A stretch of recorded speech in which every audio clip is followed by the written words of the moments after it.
Before I present one last question, which is important, I want to underscore what you just said, because if you look at the history of the oligarchical principle, from Zeus to Malthus to Bertrand Russell to Prince Philip today, the mantra is a satanic mantra of war, poverty, hunger, and disease.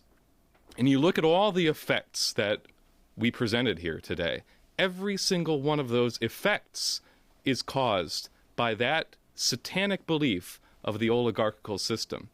And you know, you've brought up repeatedly, as you did here tonight, the Trojan War as the primary example of how this genocide has worked, going all the way back through history.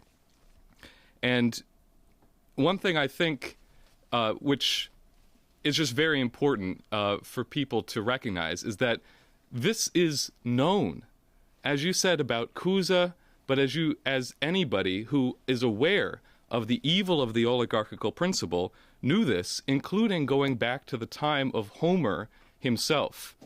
There's a epic poem that was composed as a sort of prequel to the Iliad and the Odyssey. It was called the Cypria, that told the story of what were the events that led into the Ilian War, that led into the Trojan War. And it describes why Zeus decided to provoke that war. It says, "There was a time when the countless tribes of men, though wide dispersed, oppressed the surface of the deep-bosomed earth. And Zeus saw it, and had pity, and in his wise heart resolved to relieve the all-nurturing earth of men by causing the great struggle of the Ilian War, and that the load of death might empty the world.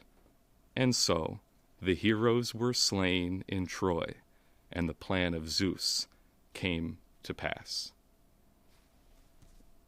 So Zeus is revealed as an environmentalist as well. Let me ask a final question. This comes in from a prominent radio show host in the Philippines, who's also a close friend of our organization. And as people know, there has been a real tragedy, atrocity in the Philippines with the effects of Super Typhoon Haiyan. The estimates were 10,000 people died in the path of this storm. The body count is currently somewhere around 3,000 to 4,000. Body bags are lining the streets. There's not enough manpower to bury the dead.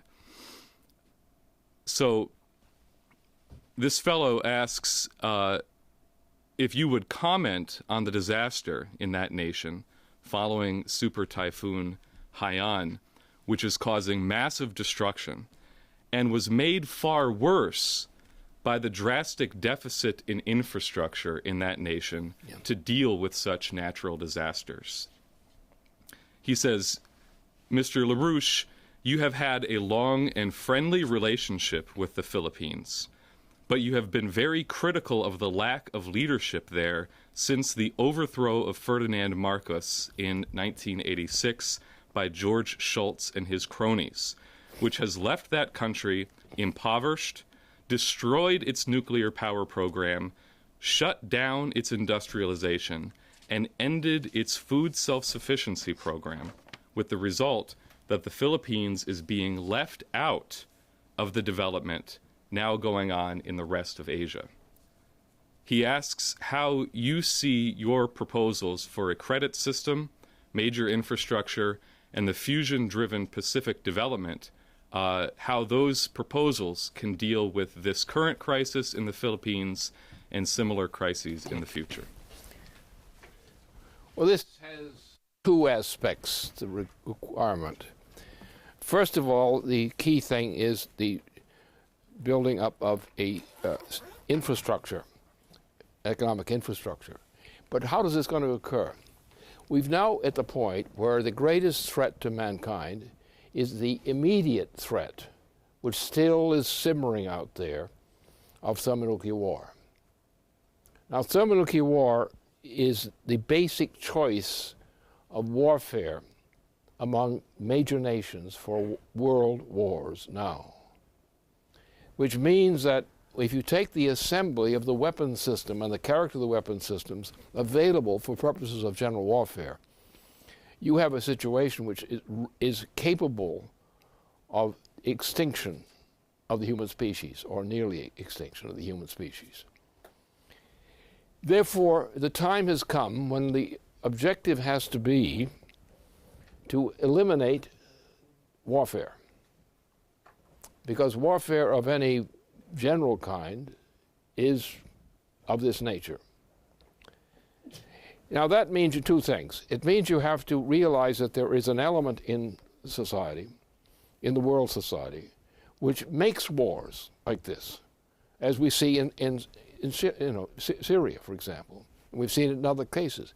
Wars are stimulated by imperial powers, such as the so-called British Empire or the Anglo-Dutch Empire. This has been the history of mankind, that war was an instrument to destroy populations which wanted to be independent and free.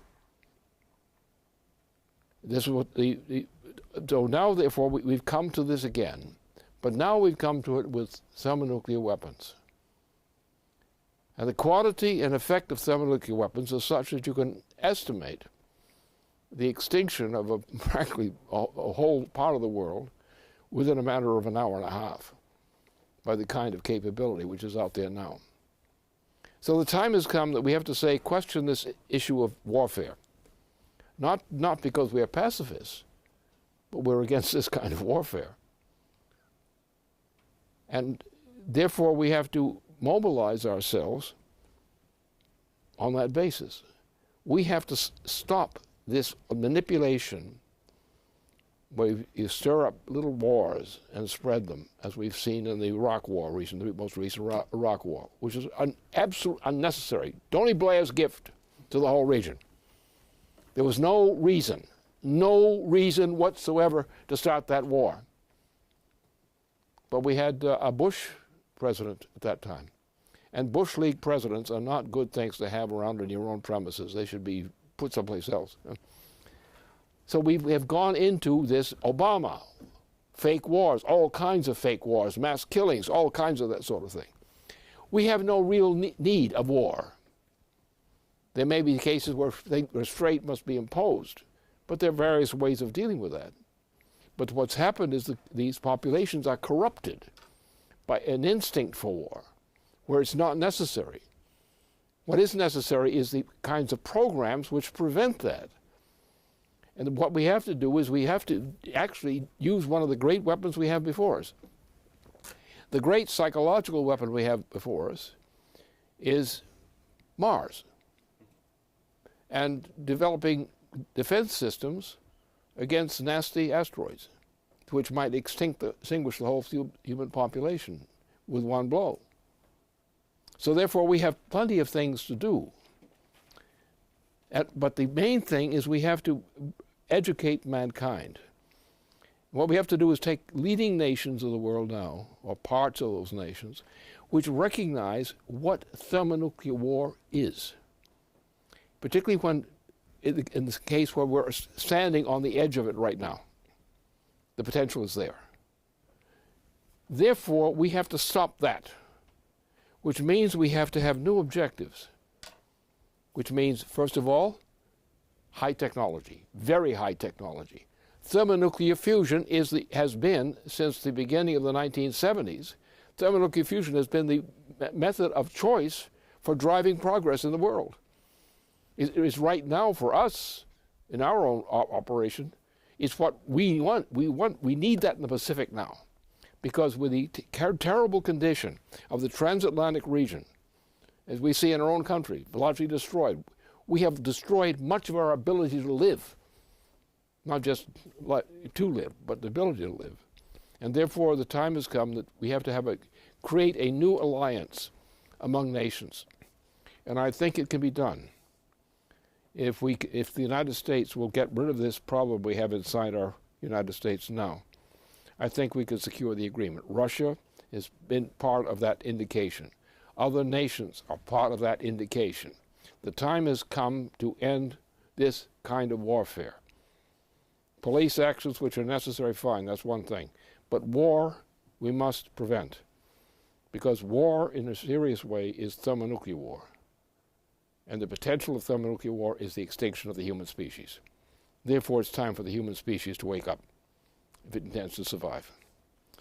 And there are very specific things that we should be doing to that end, that policy. But I think we have now, with the kind of alliances that are springing up in defense, the kind of disgust that is reeking throughout the world on the basis of what Obama has come to represent. The world is ready, largely, from enough influence among nations of the world to bring this process of horror to an end. And if we can find the right way to think about it, we will be able to bring sovereign nations, which are still sovereign, because sovereignty is very important, because you have to integrate the personality of the people into the arrangement. You can't have somebody coming along as a king or something saying, you're my subjects now. That is not a way to build nations.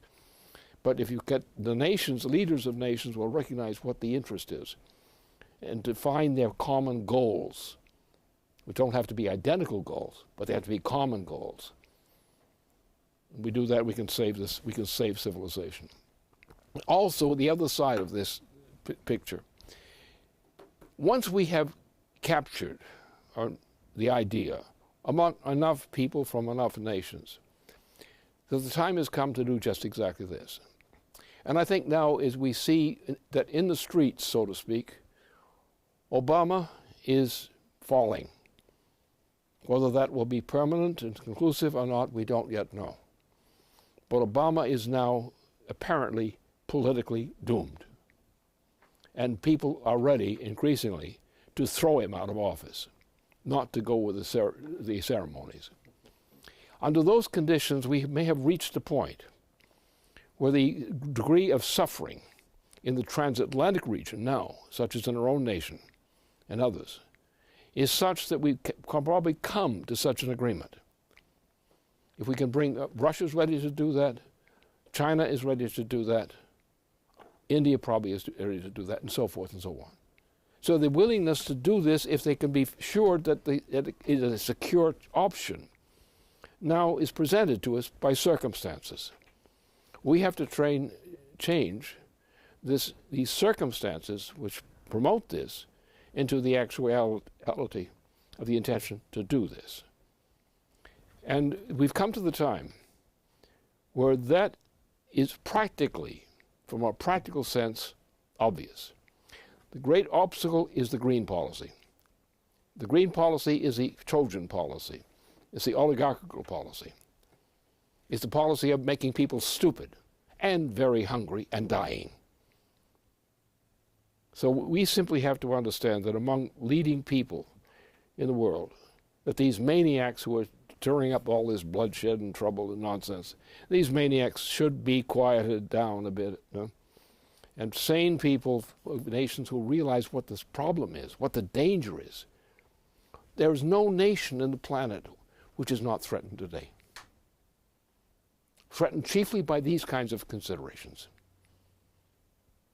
We have to get some serious people to realize that our object is not a war with some other nation. Our project is to save us from large objects floating in space, which in one blow, if they hit our planet, would kill us all. That's our enemy. Mars is something I don't recommend people going to Mars at all. I think it's a silly idea. It's an antiquated idea. What do we want to do that for?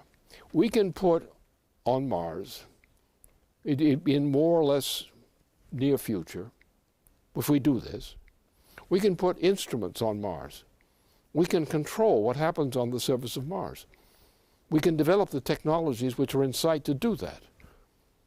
We can thus use Mars as one of the places that we can control solar space from, to protect us against the advent of large obstacles which can destroy our planet.